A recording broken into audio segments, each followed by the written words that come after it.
So మన దీని మీద కూడా మన ఆఫీసర్గా ఒదిగి ఆదర్శ రైతుగా నిలిచి తూర్పుగోదావరి జిల్లాపై పట్టు సాధించి చాలా మంది ఉన్నారు. సో అది కూడా మనం ఇప్పుడున్న ఇయర్ ఇప్పుడు నుంచి మనం పెట్టుకునే ప్రణాళికలో మనము విలేజ్ వారి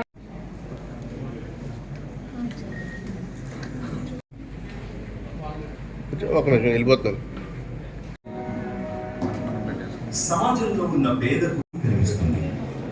రాష్ట్రంలోని పేదల పరిస్థితిని గమనించిన ముఖ్యమంత్రి శ్రీ నారా చంద్రబాబు నాయుడు గారు ప్రభుత్వం, ప్రైవేట్ వ్యక్తులు, ప్రజలు కలిసి నిరుపేద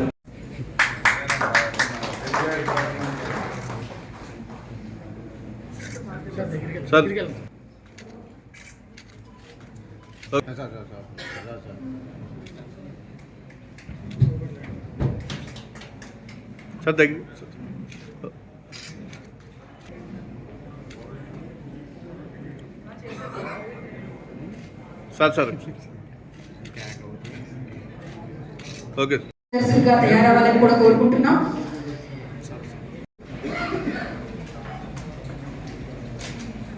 ముఖ్యమంత్రి వర్యులు ప్రారంభించినటువంటి జీరో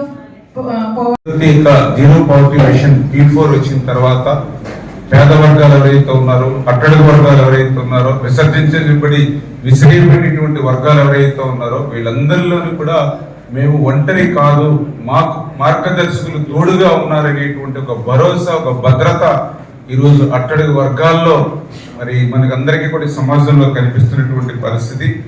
ఇది P4 అనేది ఒక కార్యక్రమంగా గౌరవ ముఖ్యమంత్రి చంద్రబాబు నాయుడు గారు ప్రారంభిస్తే ఆ కార్యక్రమం వల్ల ఈరోజు ఈ రాష్ట్రంలో ఒక ఉద్యమంగా రూపుదిద్దుకునే విషయాన్ని కూడా ఈ సందర్భంగా మనందరం కూడా గుర్తు చేసుకోవాలని తెలియజేసుకుంటూ, అందులో భాగంగా అంటే చంద్రబాబు నాయుడు గారి యొక్క ఆలోచన ఏదైతే ఇక సమాజంలో ఆర్థికంగా ప్రథమ స్థానంలో ఉన్నటువంటి, అగ్రస్థానంలో ఉన్నటువంటి 10% మంది ఎవరైతే ఉన్నారో అందులో అట్టడుగు ఉన్నటువంటి 20% వర్గాలు ఎవరైతే ఉన్నారో, అంటే ఆర్థికంగా అగ్రభాగం ఉన్నటువంటి ఆ 10% మంది, అట్టడుగు ఉన్నటువంటి 20% మంది ప్రజలకు సేవ చేసి, ఇది ఒక దానం కాదు, ఈ సమాజంలో సమాన ప్రతిపత్తి కల్పించేటువంటి రాజ్యాంగబద్ధమైనటువంటి డాక్టర్ బిఆర్ అంబేద్కర్ గారి యొక్క ఆశయ సాధనను అమలుపరచడం అనేటువంటి విధానంతో మరి చంద్రబాబు నాయుడు గారు శ్రీకారం చుట్టారనే విషయాన్ని సందర్భంగా తెలియజేసుకుంటూ, మరి అందులో భాగంగా ఇప్పటి వరకు చూస్తే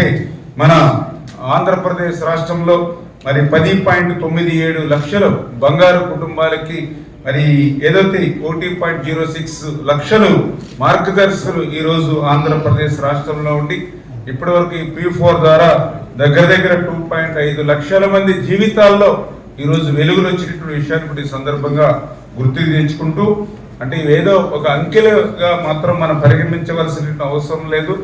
ఎంతో మంది ఈ P4 వచ్చిన తర్వాత మధ్యలో చదువు ఆగిపోయినటువంటి ఆ యొక్క భావి భారత పౌరులుగా తీర్చి ముందుకెళ్ళవలసినటువంటి విద్యార్థుల యొక్క జీవితాల యొక్క విలువలు కానీ, అదేవిధంగా మహిళల ఉపాధి అవకాశాలు కానీ, అదేవిధంగా అనేటువంటి విషయంలో కానీ, అనేకమైనటువంటి కుటుంబాల్లో చేయూతనివ్వడం కానీ, ఇట్లా ఎన్నో రకాలైనటువంటి కథనాలు ఈ P4 ద్వారా ఈ ఆంధ్రప్రదేశ్ రాష్ట్రంలో మనందరూ కూడా చూస్తున్నటువంటి విషయాన్ని కూడా ఈ సందర్భంగా మరి తెలియజేసుకుంటూ, అటువంటి P4 మరి ఈ రోజుకి సంవత్సరం కాలం ఇది ప్రారంభించి, అంటే ఈ రకంగా ఒక మొదటి వార్షికోత్సవమే ఉగాది రోజున, అంటే గత సంవత్సరం ఉగాది రోజున ప్రారంభమైనటువంటి ఈ యొక్క జీరో పవర్టీ మిషన్ P4 ఈ రోజు మరి వార్షికోత్సవం చేసుకుంటూ ఇంతమంది ఇన్ని లక్షల జీవితాల కుటుంబాల్లో వెలుగులు నింపినటువంటి అటువంటి బంగారు కుటుంబాలకు ప్రత్యేకించి మార్గదర్శకులు. ఎందుకంటే ఈరోజు నేను కూడా చూస్తున్న సమాజంలో కోట్లాది రూపాయలు సంపాదించిన రానిటువంటి తృప్తి, సంతోషం, ఒక వ్యక్తి కష్టాల్లో, ఇబ్బందుల్లో, సమస్యల్లో ఉన్నప్పుడు అతనికి సాయం చేసినప్పుడు ఆ సాయం అందుకునేటువంటి వ్యక్తి కళ్ళల్లో కనిపించేటువంటి మెరుపు, ఆనందం మనం కోట్ల రూపాయలు కూడా సంపాదించిన రానిటువంటి తృప్తి మనందరూ కూడా కలుగుతుంది.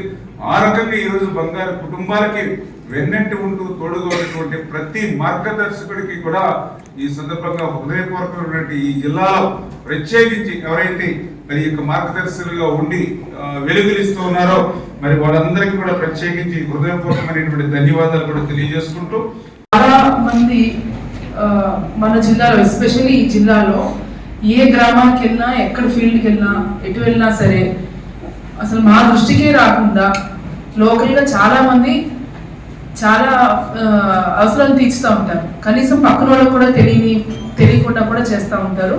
మన దృష్టికి రావు. ఒక స్కూల్కి వెళ్తే ఈ స్కూల్కి ఇది ఎవరో చేశారు, ఈ స్కూల్కి సంబంధించిన ఆరో ప్లాంట్ ఒకళ్ళు ఇచ్చారు, ఈ స్కూల్కి ఈ క్లాస్ రూమ్స్ కట్టారు, స్కూల్కి పిల్లల్ని బాగా చదివించారు. ఎక్కడికి వెళ్ళినా సరే ప్రతి దాంట్లోని కూడా చాలామంది హస్తం ఉంది. చాలామంది ముందుకు వచ్చారు. చాలామంది మన చుట్టూ ఉన్న అందరూ బాగుండాలని కోరుకుని ముందుకు వచ్చిన వాళ్ళు ఉన్నారు. అదే ఉద్దేశంతో ఈ P4 అనే ప్రోగ్రామ్ స్టార్ట్ చేయడం జరిగింది.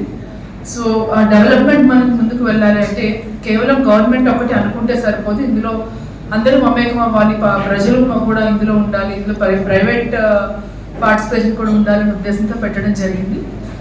సో ఇందులో చాలామంది ముందుకు వచ్చి చేస్తున్నారు. కాకపోతే ఇక్కడ మన ఆఫీసర్స్ రోల్ ఏముంది, స్వతహాగా చాలా మంది ఇవ్వాలని కోరుకుంటారు. అవసరాలు ఏంటి, ఇప్పుడు రుడా చైర్పర్సన్ గారు కూడా చెప్పారు. సో ఏవైతే అవసరాలు ఉన్నాయో అవన్నీ ఒక ప్లాట్ఫామ్ మీద పెట్టి ఒక వెబ్సైట్లోనో లేదంటే ఒక ప్లాట్ఫామ్ మీద పెట్టి అవసరం ఉంది అనేది తెలియజేస్తే చాలా మంది ముందుకు వస్తారు అని. సో ఆ ప్లాట్ఫామ్ కూడా మనకి ఇప్పుడు P4లో ఉంది. P4లో కాన్స్టిట్యుయెన్సీ వైజ్ నీడ్స్ ప్రతి బంగారు కుటుంబానికి సర్వే చేసి ఏం అవసరాలు ఉన్నాయి ఇవన్నీ కూడా మనము సర్వే చేయడం జరిగింది. ఇక్కడ మన ఆఫీసర్స్ ఫీల్డ్ లెవెల్లో ఉన్న ఆఫీసర్స్ ఫీల్డ్ లెవెల్లో ఉన్న దాతలతో మాట్లాడినప్పుడు ప్రతి దాతతో మేము మాట్లాడాము. ఇక్కడున్న మా వాళ్ళు కొంతమంది తెలుస్తాం, కానీ మీ డిపార్ట్మెంట్లో వచ్చేటప్పటికి చాలా మంది ఉంటారు. ఇంకా కింద ఫీల్డ్లోకి వెళ్తే ఊళ్ళో చాలా మంది ఉంటారు పెద్దవాళ్ళు చేయాలి అనుకున్నవాళ్ళు. సో అందరితో కూడా ఆ ఊర్లో అవసరం ఏంటి, గవర్నమెంట్ స్కీమ్ నుంచి మనకి కొన్ని స్కీమ్స్ మనకి చేయగలుగుతాం, కొన్ని మనం చేయలేము. సో మనం ఎక్కడైతే చేయలేమో అవి కన్వర్జెన్స్ చేస్తూ అక్కడున్న అవసరాలు మనం తీర్చగలిగేది, కరెక్ట్ అవసరాన్ని తీర్చగలిగే నెసెసిటీని ఐడెంటిఫై చేయడం అనేది ఆఫీసర్స్ అనుకుంటే చాలా చక్కగా జరుగుతుంది. వారి కుమారుడు మురళీకృష్ణ గారు కుటుంబ సభ్యులందరూ మా రాష్ట్రాలకు 8 లక్షల విలువైనటువంటి కంప్యూటర్ ఏర్పాటు చేస్తున్నారు. అందులో భాగంగా 10 computers, tables, chairs, room, ceiling, wiring, lighting, fans, scanner with xerox, printer donate చేస్తున్నారు. అండ్ స్పోర్ట్స్ డొనేట్ చేస్తున్నారు. మరియు విద్యార్థులకు 80,000 రూపాయల విలువైనటువంటి స్కాలర్షిప్ ను అందజేసి ఉన్నారు. సామాజిక ఆరోగ్య కేంద్రం కాళేశ్వరం P4 ప్రోగ్రామ్ లో భాగంగా మా ఆసుపత్రి అభివృద్ధిని కాంక్షించి కాళేశ్వరం గ్రామ వాస్తవ్యులు మరియు ప్రముఖ పారిశ్రామికవేత్త గౌరవనీయులైన శ్రీ గంగమణి మురళీకృష్ణ గారు, వారి తండ్రి గారైన స్వర్గీయ శ్రీ ఆనందరావు గారి జ్ఞాపకార్థం గ్రామ ప్రజలు మరియు రోగుల అత్యవసర వైద్య సేవల సౌకర్యార్థం సామాజిక ఆసుపత్రి కాళేశ్వరంకు జూన్ 18వ తేదీ 2021వ తేదీన ఒక ఆక్సిజన్ ప్లాంట్ మరియు ఆక్సిజన్ కంప్రెసర్లు బహుకరించారండి. అలాగని వీటిని భద్రపరుచకు ఒక గది మరియు వార్డులకు ఓటు pipeline, oxygen pipeline అనేది మొదలైనవి సుమారు 70 లక్షలు విలువ చేసే పనులను చేశారు. అలాగే సెప్టెంబర్ 14వ తేదీ 2025లో 5వ తేదీన సుమారు 45 లక్షల విలువ చేసే ల్యాబ్ పరికరాలు బహుకరించారండి. నిర్వహించడం జరుగుతుంది. వాటర్ సప్లై కానీ, శానిటేషన్ కానీ, మెడికల్ రిలేటెడ్ ఇష్యూస్ కానీ, రూరల్ డెవలప్మెంట్ కానీ, అదేవిధంగా కొన్ని ఫిల్టర్ యొక్క ఏరియాస్ని కూడా, బరియల్ గ్రౌండ్స్ని కూడా రూరల్ డెవలప్మెంట్ కింద చేర్చి మేము ఈ 3 జిల్లాల్లో చాలా CSR ప్రోగ్రామ్స్ గత చాలా సంవత్సరాలుగా జరుగుతున్నాయి. And this a continuous process and we will continue in years to come. అదేవిధంగా ఈ ప్రాంతంలో ఈ యొక్క అభివృద్ధిలో మేము పాల్పంచుకోవడం అనేది it is our privilege. So this year also after receiving proposals under the P4 program, which is public, private and people partnership, we undertook some of the projects under this program, which is actually meant to alleviate the poverty and uplift the poor and the needy. And the main aim of this Swarna Andhra scheme is to increase the per capita income to a level of 55 lakhs. So some of the projects which we have undertaken are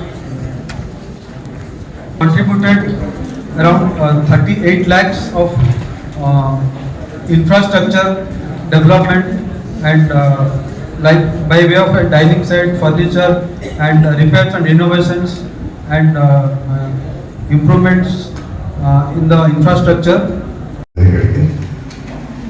గుర్తుండలేదు మీరు deputy మీరు is ఉన్నప్పుడు plus marks and plant opening చేయడానికి మీరే వచ్చారు. అప్పుడు ఉమ్మడి జిల్లాలో ఉన్నట్టున్నాం.